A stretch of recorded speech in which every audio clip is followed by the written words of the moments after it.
Welcome. Thanks so much for joining. Today I want to talk about music and music lessons. Now, I love music.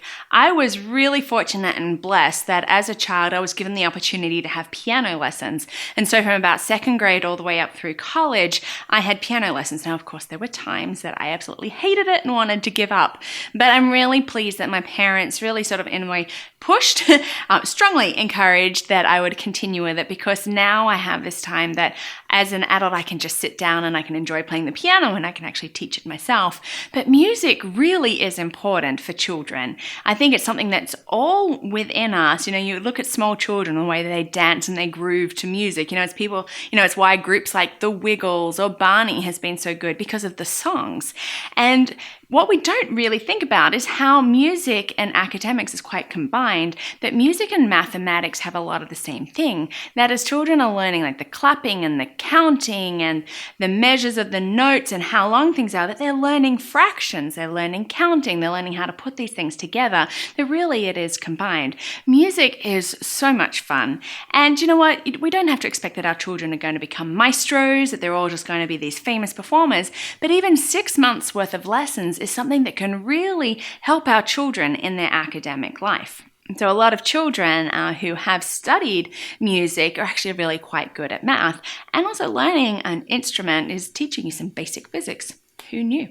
Whether it's piano or guitar, harp, violin, whatever it is, it really helps that fine motor development skills as we're learning to use our fingers, our hands, our minds, maybe, splitting the brain if our right hand has to do something different from our left hand.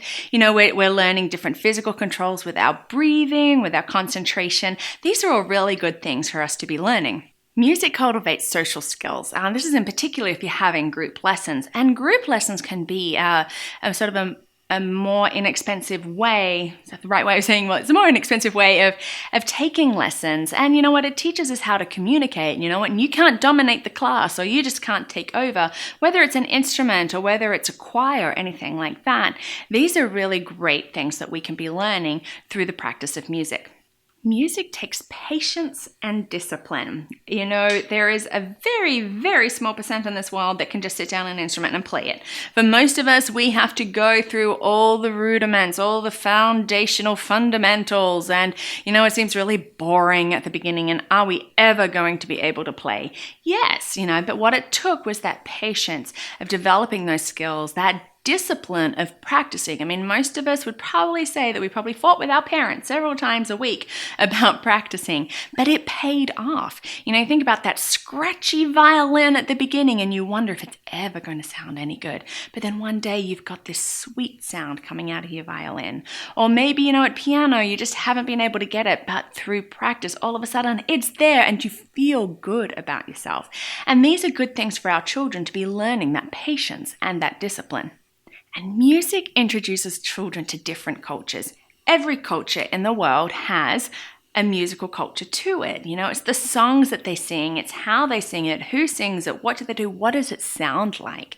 And this is great, to study some of the different instruments from around the world, or to learn a song in another language. As we're doing that, we're tapping into different parts of our creativity too, and we can release that in our children.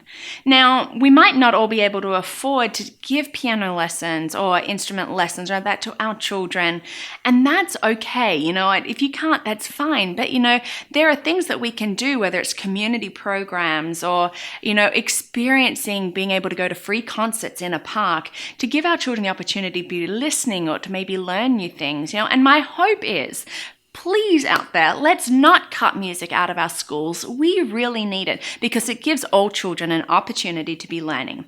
Music is just going to help us. It makes us happy. It's so much fun. And so let's not lose it. Now, my question for you today is, when you were younger, did you learn an instrument? If so, what was that instrument and what did you like about it? Maybe even what didn't you like about it? I love Play-Doh. Now, this is store-bought stuff. You can pick it up fairly inexpensively, and all the different brands of it. I usually make my own because you can make it very easily, a whole bunch of different colors, big bulk amounts for really just a few cents, which is wonderful. And why do I love Play-Doh? Besides just, as you can see me just playing it. It unleashes creativity. I love watching children getting together and just seeing what they can come up with it as they try different colors together. What can they make? You don't have to have all the fancy things. You can just use a plastic knife or a spoon or some things that you have around the house and let them explore with it. Have fun with it yourself. What can you make? Show your children what you can make. I also love that it is tactile. It's giving us something to do. Maybe it is good for those children that just need to calm down a little bit, or just sort of have a little control of emotions. It gives us something that we can squeeze that we're not going to hurt, and it's not going to hurt us. So you know what, grab some Play-Doh and have fun as a family. Have a little competition. What can you make? What can you do? What can you do with this? What can you do with that? Just keep it in the fridge. It holds really well in the fridge. Don't worry about getting it in the carpet, because you know what, it's easy to clean that up. But have some fun with Play-Doh. Thanks so much for joining us today. Like us, answer the questions, send your comments. If there's a vlog topic that you would like, spread the word about Learning Life, and we will see you soon.